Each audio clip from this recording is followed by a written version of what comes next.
ప్రజాప్రతినిధి న్యూస్ కి స్వాగతం. నల్గొండ జిల్లా మిర్యాలగూడ శివారులోని సర్వే నంబర్ 909లో తన భర్త పేరు మీద ఉన్నటువంటి ఎకరం 10 గుంటల భూమిని సమీప పొలానికి చెందిన కొందరు కబ్జా చేసుకుని మాపై దౌర్జన్యానికి పాల్పడుతున్నారంటూ పట్టణంలోని రామచంద్రగూడ కాలనీకి చెందిన దాసరాజు పద్మ ఆవేదన వ్యక్తం చేస్తున్నారు. తన భర్త చనిపోయిన తర్వాత ఆయన పేరిట ఉన్న భూమిలో వ్యవసాయ పనులు చేసేందుకు వెళ్లిన మా కుటుంబ సభ్యులపై సమీప పొలానికి చెందిన వారు తమ భూమిని కబ్జా చేయడమే కాక దౌర్జన్యానికి పాల్పడుతున్నారని ఆరోపణలు వ్యక్తం చేస్తున్నారు.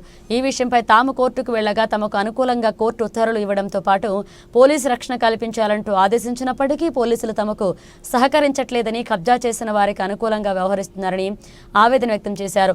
ఇప్పటికైనా ఉన్నతాధికారులు స్పందించి పూర్తిస్థాయి విచారణ జరిపి తమ భూమి తమకు అప్పగించాలన్నారు. కబ్జా చేసిన వారి నుండి తమకు రక్షణ కల్పించాలన్నారు. వీళ్ళ భూమికి మీరు ప్రొటెక్షన్ ఇవ్వాలి, ఎవరు అడ్డు వచ్చినా తొలగించాలని చెప్తే మమ్మల్ని తొలగించి మా ఉన్న ఆర్డర్ మమ్మల్ని పక్క సైడ్ చేసి వాళ్ళని తీసుకొచ్చి ఫీల్డ్ మీద ఎంకరేజ్ మా ప్రతిసారి ఇదే పంచాయతీ సార్ వస్తున్నాడు, ఫీల్డ్ మీదకి వస్తున్నాడు, ఇగో ఇది భూమి చేసుకోరంటేనే ఉండు, మిమ్మల్ని ఆ సైడ్ పిలిచిన వాళ్ళు దుండుకో అంటుండు. మమ్మల్ని మేము వస్తే మాత్రం మేము పంచాయతీ చేస్తా అంటుండు. నా పేరు దాసరాజు శ్యామసుందర్, మా అమ్మగారు దాసరాజు పద్మ.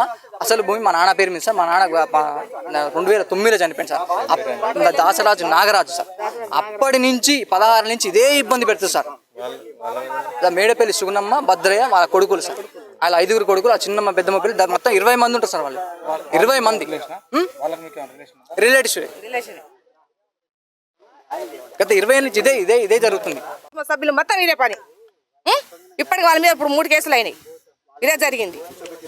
సీఐ మొత్తం వాళ్ళకి లాలుచి పడే మమ్మల్ని ఇది చేస్తుండు. ఏం జరిగిందంటే నా భర్త ఉన్నంతసేపు ఎవరు రాలే, ఎక్కడ రాలే. 2008లో మాకైంది, 2009లో మా ఆయన చచ్చిపోయిండు, 2010లో నేను కోర్టుకేసిన. 5 ఏళ్ళు గ్యాప్ వచ్చింది. ఎట్లా చిన్న పిల్లలైంది, కాలం పోయి పొలాలు కాలేదు. దీని పొలం వెంకల రాలేదు.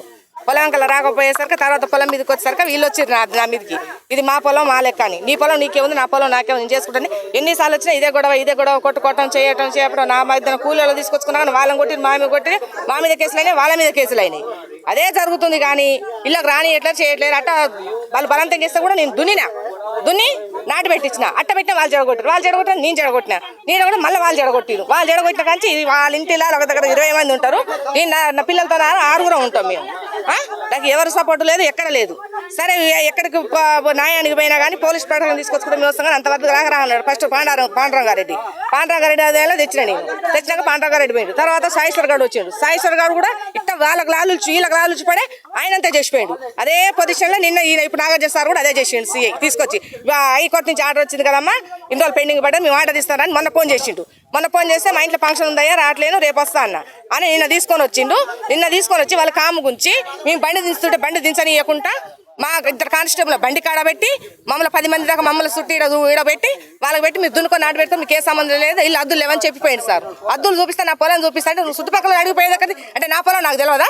అంటే పక్క వాళ్ళు చెప్తే వింటావా, నేను చెప్తే వినవా? అంటే ఇదే న్యాయం అని అడిగితే మీరు పోయి కొడుకు తెచ్చుకోపోరు, మీరు అద్దులు తీసుకొచ్చుకొని నేను ఇస్తా అంటాడు. ఇంకా అద్దులు ఎక్కడని తేవాలి, ఏమని తేవాలి? ఉన్న అద్దులే చూపిస్తున్నా. పాస్బుక్లు అద్దులు ఉంటే ఉండవు కదా. ఇప్పుడు ఉన్న అద్దులు వేసుకుంటాము, లేని అద్దులు వేసి తేవాలి. నేను ఎక్కడి నుంచి తేవాలి? ప్రతిసారి ఇదే పంచాయి సంపుతాం, పొడుస్తాం సంపుతాం ఇదే ముచ్చడం మమ్మల్ని. ప్రతిసారి ఇదే పంచాయి ఇంటిలో ఎగబడ్డు. కాంతయ్య సత్యనారాయణ ఇదే భూమి చూపించి మాకు పట్టా చేసిరన్న. ఇదే భూమి 2008-9లో మాకు పాస్బుక్ వచ్చిందన్న. పాస్బుక్ వచ్చినాక తర్వాత భూమి మీదకి వచ్చినాం. భూమి మీదకి వచ్చినాక భూమి మీద మమ్మల్ని రానిట్లేదు. భూమి మీదకి రానిట్లేదు. మేము కోర్టుకు పోయినాం. కోర్టుకు పోతే మా కోర్టు నుంచి కోర్టు డిగ్రీ ఇచ్చింది. కోర్టు డిగ్రీ పేపర్ అన్న ఇది కోర్టు డిగ్రీ.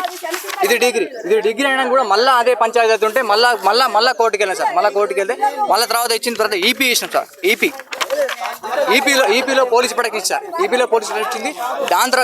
దాన్ని కూడా పోలీసు వాళ్ళు నిర్లక్ష్యం చేయడంతో తర్వాత మరలా హైకోర్టుకి వెళ్ళాం సార్. హైకోర్టుకి వెళ్ళినప్పుడు మళ్ళీ హైకోర్టు మళ్ళీ ఆర్డర్ ఇచ్చింది సార్. 2023-24 ఇది ఆర్డర్ ఇచ్చింది. ఇది ఇచ్చినాక కూడా నిన్న 2 టౌన్ సిఐ గారు నాగార్జున సార్ వచ్చారు సార్.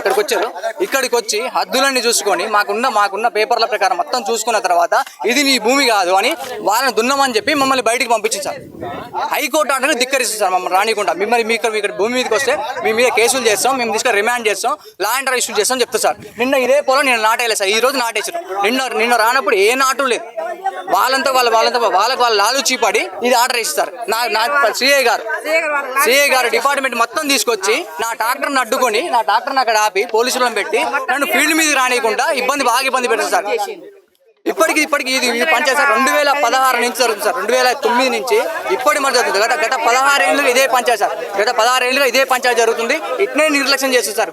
ఓన్లీ అంటే వాళ్ళ కాడ డబ్బులు తీసుకుంటారు.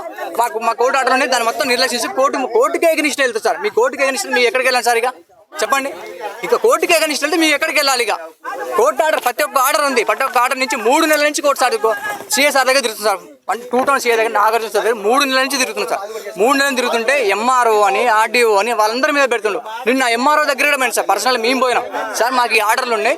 2 టౌన్ సిఏ గారు వచ్చి మేము మీ పేరు చెప్తున్నారు సార్ అని చెప్తే సార్కి ఆ పేపర్లన్నీ ఇచ్చాగానే పేపర్లు ఇచ్చి ఇందులో అరే బాబు ఇందులో నా పేరు ఎక్కడైనా రాసి ఉందా, రెవెన్యూ డిపార్ట్మెంట్ ఎక్కడైనా రాసి ఉందా అని అడిగింది సార్. రెవెన్యూ డిపార్ట్మెంట్ ఎక్కడ లేనప్పుడు నాకు సంబంధం లేదు.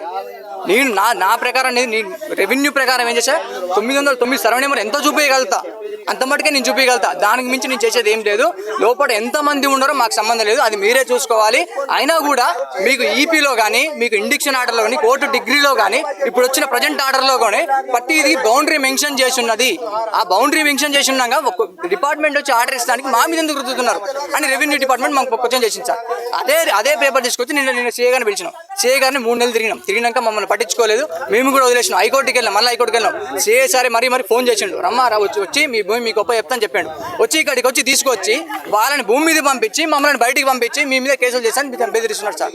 మాకు తగిన న్యాయం జరగాలి సార్. ఎస్పీ గారి దగ్గర పోయింది, డిఎస్పీ గారి దగ్గర, అందరి దగ్గర పోయి సార్. ఈ మీడియా తరఫున నేను కోరేది ఒకటి సార్, డీజీపీ దగ్గర పోయి మాకు తగిన న్యాయం జరగాలి సార్. తగిన న్యాయం కోరుకుంటున్నాను సార్.